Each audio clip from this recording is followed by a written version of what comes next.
Hello and welcome to the Papyrus Global TV News Update. I am Christiana Babayo. Before we begin, here are the headlines. Southwest Senators stakeholders press for state police, tech-driven security. Reverend Dachomo says he is receiving threats over Christian genocide claim. Emir of Suleja loses wife, royal family mourns. Surveillance firm deploys town criers to protect Trans-Niger pipeline corridor. Abia government signs 1,778 certificates of occupancy in 1 year. Former minister says he will concede if he loses Abia APC ticket. And now the news in detail. Senators from the Southwest Zone and a coalition of regional stakeholders have renewed calls for the creation of state police and the deployment of advanced technology to tackle rising banditry, kidnappings, and violent crime across the region. The demand was made at the Southwest Zonal Security Summit convened under the Senate Ad Hoc Committee's National Security Hearings in Lagos. Lawmakers said the Southwest must act preemptively to prevent spillover of the severe security problems affecting other parts of the country. Senator Adetokunbo Abiru, who chairs the Southwest hearings, warned that increased farmer-herder clashes, highway attacks, and reported incursions, including the so-called Lakurawa episodes, threaten rural livelihoods and food production, calling for a regional security architecture capable of rapid intelligence sharing and joint operations. Speakers at the summit urged the formal modernization and integration of Amotekun, the regional security outfit, into a technology-enabled command structure with dedicated funding, cross-state mobility, and better training. Lagos State's representatives stressed that traditional rulers and community networks must be central to any plan because local knowledge is critical for early warning and prevention. Civil society groups attending the summit asked for improved welfare for security personnel to stem attrition and strengthen local recruitment.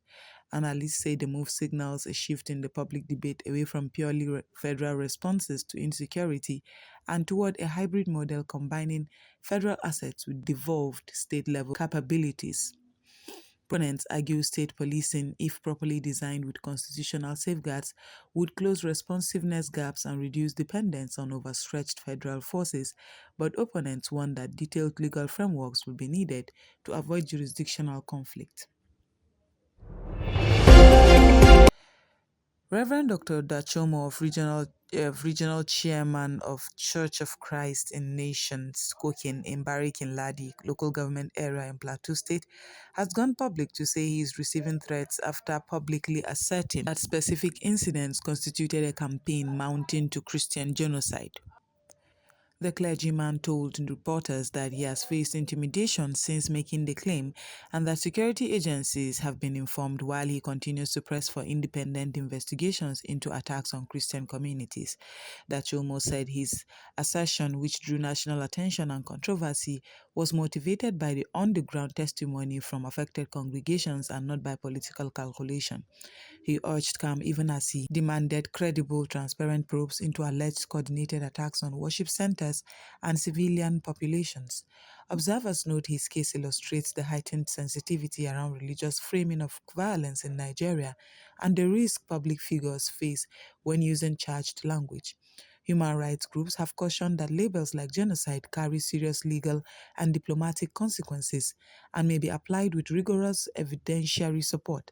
They called for balanced reporting and emphasized the need for state agencies to protect both the clergy making claims and the victims who demand justice. Emirate in Niger State this morning after the passing of the Emir's wife Hajia Fatima Husseina Awal Ibrahim. The Emirate Palace issued a brief statement confirming the death and appealed for prayers and privacy as the family and traditional institutions make funeral arrangements. Local leaders have begun ceremonial preparations in line with customary protocols for royal families. Community members and state officials have expressed condolences, highlighting the late Emir's wife's role in community philanthropy and cultural promotion. The state government is expected to issue an official condolence message and to participate in the funeral rites befitting her office. Further details, including date and venue of the burial ceremonies, will be released by the palace as arrangements are finalized. We will now go on a short break, and when we come back, the news will continue. Stay tuned. The Papyrus Global We don't just cover events, we create cinematic experiences. From red carpets to birthdays, gala dinners, and your fairy tale weddings, we bring your moments to life with high-tech precision. Our gadgets are smarter, our lenses sharper, and our team simply world-class. Trust the Papyrus Global to tell your story in the boldest, brightest way possible.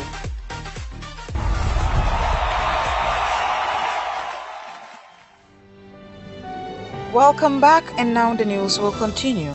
A private surveillance company called Pipeline Infrastructure Nigeria Limited, PINL, has launched an innovative community engagement program to deter vandalism along the Trans-Niger Pipeline corridor, deploying a network of local town criers who act as eyes and ears for early warning and public awareness.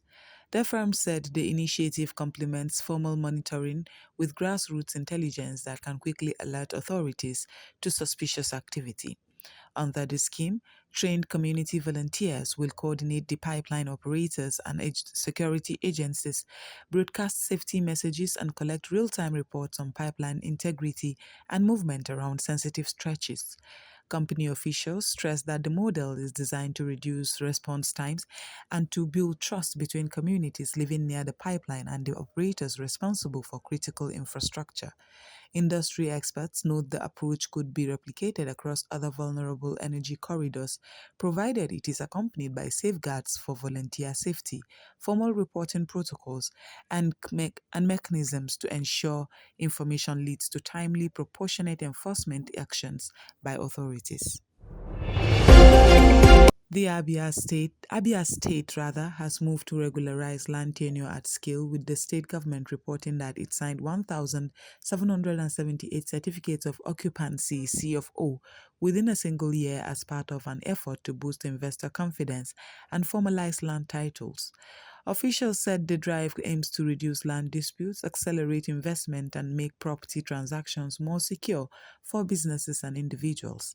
The program reportedly streamlined application processes, reduced bureaucratic bottlenecks, and integrated digital record keeping to improve transparency and speed.